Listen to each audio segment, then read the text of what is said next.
सुबह का वक्त था, लेकिन यहाँ सुबह का मतलब शांति नहीं होता। यहाँ सुबह का मतलब होता है नए दिन, नई झगड़े, नए सपने और पुराने जख्मों का दोबारा खुलना।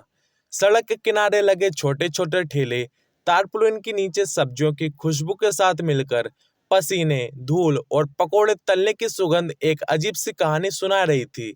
आवाजों का समुंदर, कोई भाव तोल रहा था, कोई डांट रहा था, कोई चिल्लाते हुए अपना हक मांग रहा था।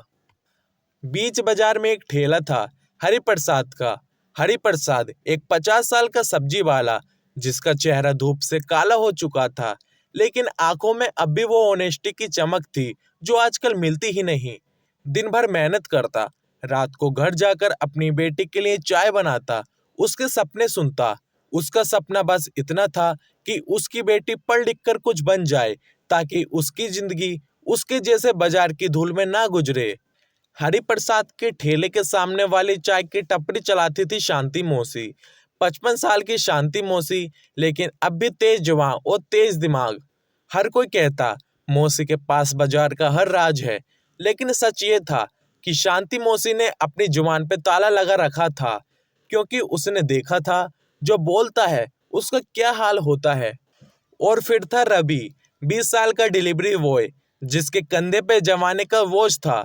दिन भर एक दुकान से दूसरी दुकान भागता, अपने माँ बाप के इलाज के लिए पैसा जमा करता। उसकी जिंदगी में ना कोई हॉलीडे था और ना ही कोई संडे।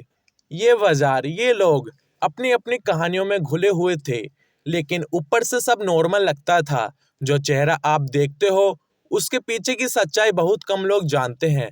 और ये सच्चाई आज एक ऐसी कहानी बनने वाली थी जो बाजार का रंग बदल देगी। उस दिन दोपहर तक सब नॉर्मल चल रहा था। तभी बाजार के कोने में एक जीप से निकलती खबर आई, पुलिस आ रही है। और ये पुलिस आम पुलिस नहीं थी। इस टीम का नाम था इंस्पेक्टर जगत सिंह। नाम सुनते ही लोग समझ जाते थे कि ये सिर्फ कानून का आदमी नहीं है, ये अपने लिए कानून लिखने वाला आदमी है। जगत सिंह अपनी मूंछ घुमाता हुआ बाजार में घुसता है, साथ में 4 कांस्टेबल, आंखों में घमंड, हाथों में डंडा। उसका स्टाइल सिंपल था, पहले डर, फिर डिमांड, और डिमांड हमेशा पैसे की होती थी। हरिप्रसाद जैसे ईमानदार लोग के लिए ये दिन हमेशा मुश्किल होते थे। वो जानता था कि कुछ न कुछ बहाना बनेगा और हफ्ता देना पड़ेगा, लेकिन उस दिन कुछ अलग होने वाला था, क्योंकि उस दिन डीएम मैडम ने डिसाइड किया था कि वो बिना इन्फॉर्म किए बाजार का इंस्पेक्शन करेंगी। नया अपॉइंटमेंट था, उनका नाम आदित्य शर्मा, 32 साल की आईएएस ऑफिसर। पूरी जिंदगी में करप्शन से नफरत की थी, और जब से डीएम बनी थी उनका सिर्फ एक ही गोल था, जो गलत है उसे खत्म करना है। आदिति मैडम बाजार के एक दूसरे गेट पर छुपकर एंट्री करती हैं। व्हाइट कुर्ता, लाइट दुपट्टा, फाइल हाथ में। आंखों में वो शिद्दत थी जो सिर्फ उन लोगों में होती है जिन्होंने सच में बदलाव लाना होता है। उनके साथ उनका ड्राइवर और एक छोटी सी टीम थी, लेकिन उन्होंने सबको पीछे रोका। जगत सिंह को पता भी नहीं था कि कौन देख रहा है। वो आगे बढ़ता, सब्जी वालों के लाइन में खड़ा करके कह रहा था, लाइसेंस का रिन्यूअल टाइम आ गया है, समझ जाओ। हर कोई अपनी जेब में हाथ डालकर कुछ न कुछ देता, जो नहीं देता उसके ठेले उलट दिए जाते। रवि एक कॉर्नर में खड़ा था और उसके हाथ में एक पैकेट था जो उसे एक दुकान में देना था, लेकिन जगत सिंह ने उससे पकड़ लिया और पूछा, ये क्या है, छुपा के कहाँ ले जा रहा है। रवि समझाने लगा कि वो सिर्फ डिलीवरी बॉय है, लेकिन जगत सिंह ने उसका पैकेट जमीन पर फेंक दिया, उसके कपड़े से पकड़ के हिला दिया।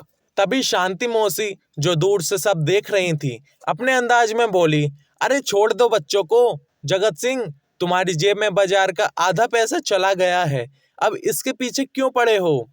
जगत सिंह ने घूर के देखा, मौसी तुम ज्यादा बोलने लगी हो, संभल के। आदिति मैडम ये सब छुपकर ऑब्जर्व कर रही थी। उन्होंने डिसाइड किया था वो थोड़ा और देखेंगी, ताकि वो एक्शन ले तो पूरा प्रूफ हो। वो धीरे धीरे बाजार के अंदर बढ़ने लगी, लोगों के साथ कैजुअली बात करने लगी, प्राइसेस पूछने लगी। हर कोई उन्हें आम ग्राहक समझ रहा था।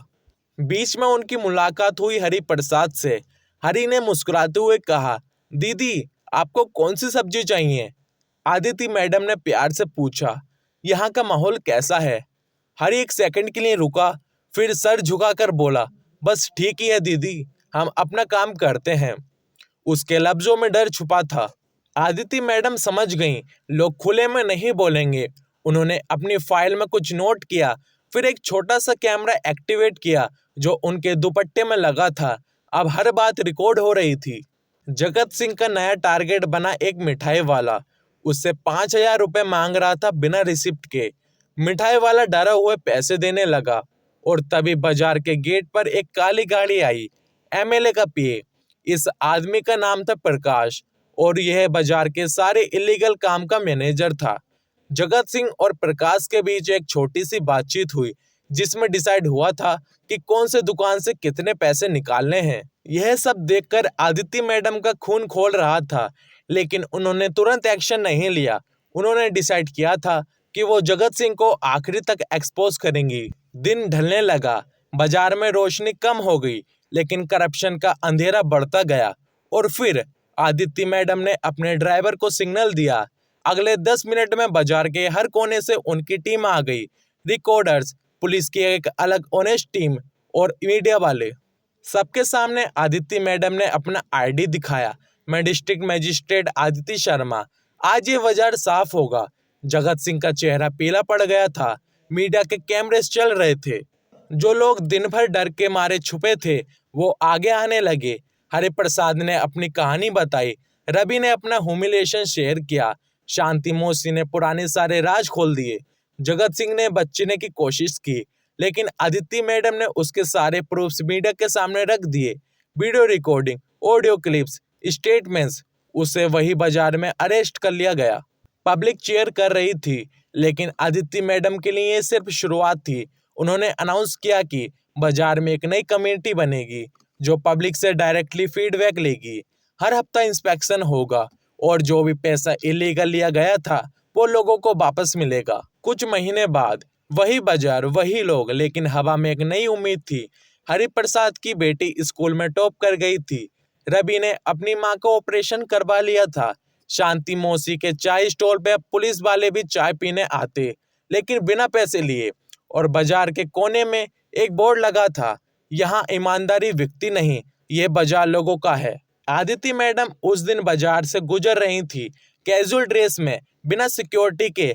हर कोई उन्हें सलाम कर रहा था और वो बस मुस्कुराते हुए सोच रही थी, बदलाव छोटे कदम से शुरू होता है, लेकिन जब पब्लिक साथ हो तो अंधेरा कभी ज्यादा दिन तक नहीं टिकता। दोस्तों, उम्मीद करता हूँ आपको इस स्टोरी से काफ़ी कुछ सीखने को मिला होगा। अगर दोस्तों आपको ऐसी और भी वीडियोस चाहिए तो हमारे चैनल को जरूर सब्सक्राइब करें। चलिए दोस्तों, मिलते हैं नेक्स्ट वीडियो में। तब तक के लिए बाय बाय।